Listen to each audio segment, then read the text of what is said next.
Hello အားလုံးပဲမင်္ဂလာပါကျွန်တော် YouTube channel ကနေပြန်လည်ကြိုဆိုလိုက်ပါရစေအခုဗီဒီယိုလေးကတော့ကျွန်တော်တို့ TRX တွေပေါ့နော် share ဗီဒီယိုတွေလိုပဲ TRX တွေ invest လုပ်လို့ရမယ်ကျွန်တော် Tron scan လို့ခေါ်တဲ့ website လေးနဲ့ကျွန်တော်မိတ်ဆက်ပေးခြင်းပါတယ်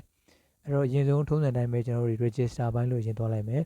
register ဘိုင်းမှာဆိုရင် account ရှိမယ်ပေါ့နော် account မှာလည်းကျွန်တော်ပြထားသလိုကိုယ့်ရဲ့နာမည်ပေါ့နော်နှလုံးလောက်နဲ့ပြီးရင်နောက်မှာဒီနံပါတ်တွေပေးလို့ရတယ်ပြီးရင်passport အနေနဲ့ကကြတော့ passport ကကျွန်တော်တို့6လုံးကနေ16လုံးတွင်ပေါ့နော်ကိုယ့်ရဲ့ A to Z ခဏန်းတွေရဲ့ပြီးရင်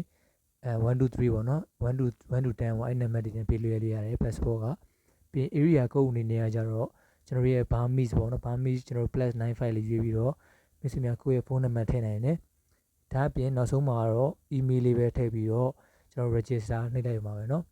အကောင့်ဖွင့်ခြင်းဆိုတာနဲ့ကျွန်တော်တို့ကိုဒီ website လေးကTRX 1010ကျွန်တော်တို့ရဲ့ code တွေကိုထည့်ပေးရတယ်ပေါ့နော်ပြီးသွားရင် income လေးကိုကျွန်တော်နှိပ်ကြည့်လိုက်မယ် income လေးကိုနှိပ်ကြည့်လိုက်ရင်ကျွန်တော်တို့က invest လုပ်တာမရှိဖြစ်တဲ့အတွက်ကြောင့် no record ပေါ်နေတယ်ပြီးရင်လည်းဒီမှာပြထားတဲ့ minimum deposit ပေါ့နော်အနည်းဆုံး deposit လုပ်မယ့်ပမာဏကကျွန်တော်တို့50 TRX ထည့်ရမှာဖြစ်တဲ့အတွက်ကြောင့်အခုလက်ရှိဆိုရင်ကျွန်တော်တို့ကို1010 TRX ထည့်ပေးရတယ်ပေါ့နော်အဲ့တော့10ရှိနေတယ်ဒါအတွက်ကြောင့်ကျွန်တော်တို့ကနောက်ထပ်40 TRX ပဲကျွန်တော်တို့ deposit လုပ်ရတော့မှာပါ okay ပြီးရင်လည်းဒီ invest ဆိုတာလေးကိုကျွန်တော်နှိပ်ကြည့်လိုက်ရင်ဒီမှာ invest plan တွေရှိရပါတော့ကျွန်တော် VIP 1ဆိုရင်ကျွန်တော်တို့50 TRX VIP 2ဆိုရင်3000 TRX နဲ့ VIP 3ဆိုရင်ကျွန်တော်တို့1000နဲ့TRX ဆိုပြီးတော့ TRX တွေလာပြပေးရပါတော့ဒါကတော့အနည်းဆုံး invest လုပ်မယ့်ပမာဏပေါ့အဲ့တော့ကျွန်တော်တို့ကိုအခုဒီမှာ10 TRX ပေးတာဖြစ်တဲ့အတွက်ကြောင့်ကျွန်တော်တို့40 TRX ကိုကျွန်တော် deposit လုပ်ကြမယ်အဲ့တော့ home လေးကိုကျွန်တော်ပြန်သွားပြီးတော့ဒီ deposit ဆိုတာလေးကိုကျွန်တော်နှိပ်လိုက်မယ်ပေါ့နော် okay deposit နှိပ်ပြီးွားရင်အခုလိုမျိုးပေါ့နော် basic account နဲ့ဒီ wallet account ဆိုပြီးတော့နှစ်ခုပေါ်လာတယ်ဒါလည်းအရင်တော့လိုပဲ basic account ကကြတော့ဒီမှာကျွန်တော်တို့ deposit TRX deposit လုပ်မယ်ဆိုရင်ဥမာဒီနေ့9နိုင်မှာကျွန်တော်တို့လုပ်ရင်နောက်နေ့9နိုင်မှာကျွန်တော်တို့ income ပြန်ရမယ်ပေါ့နော် TRX တွေပြန်ထုတ်လို့ရမယ်အဲ့လိုမျိုးသဘောပါနောက်တစ် wallet account ကကြတော့ wallet တွေကိုကျွန်တော်တို့ထည့်ထားပြီးတော့သူပြရတဲ့ဒီ cycle plan တွေမှာကျွန်တော်တို့ဝင်ပြီးတော့ invest လုပ်လို့ရတယ်သူတို့ကကြတော့ရည်ရှိပေါ့နော်15ရက်ထားမှာလားရက်30ထားမှာလားတစ်လထားမှာလားပြီး2လထားမှာလားပေါ့နော်ဒီလိုမျိုးရေရှည်စီမံကိန်းနဲ့ wallet တွေကိုကျွန်တော်တို့ထည့်တာပါဒီမှာတော့ကျွန်တော် basic account တွေကိုပဲကျွန်တော်ထည့်ပြမယ် basic account တွေကိုကျွန်တော်တို့40 TRX ထည့်ပြပြီးတော့နောက်တစ်နေ့မှာကျွန်တော် withdraw ပြန်ထုတ်ပြမှာပါ okay အဲ့တော့ကျွန်တော်တို့တွေဒီ basic account ကဒီ wallet address ကို TRX ကျွန်တော်တို့ trust wallet ဖြစ်ဖြစ် Binance ကဖြစ်ဖြစ်ကျွန်တော် deposit လုပ်လိုက်ကြမယ်ဒါဆိုရင်ကျွန်တော်ဒီမှာ deposit လုပ်လိုက်တာပေါ့နော်ကျွန်တော်50 TRX ဖြစ်သွားပြီ okay အဲ့တော့ပထမ10ကနေအခု40ထဲတော့50 TRX ဖြစ်သွားတာပေါ့နော်အဲ့တော့ကျွန်တော် VIP 1 level လေးကျွန်တော်မှီသွားတယ်ပေါ့နော်အဲ့တော့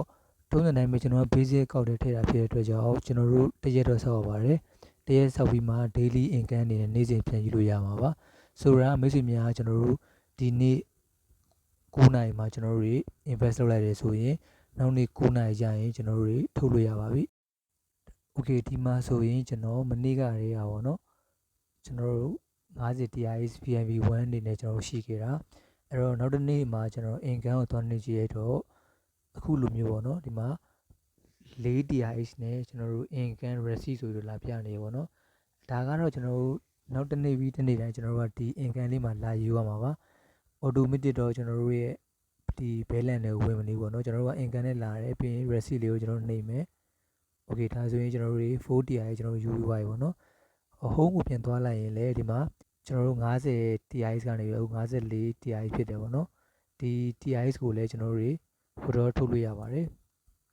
okay အဲ့လိုပဲအဲ့လိုနီးနေမိတ်ဆွေများ50 TRX လောက်ထည့်ထားမယ်ပြီးရင်နေ့စဉ်ကျွန်တော်တို့4 TRX ကျွန်တော်တို့ယူသွားလို့ရတယ်ပေါ့နော်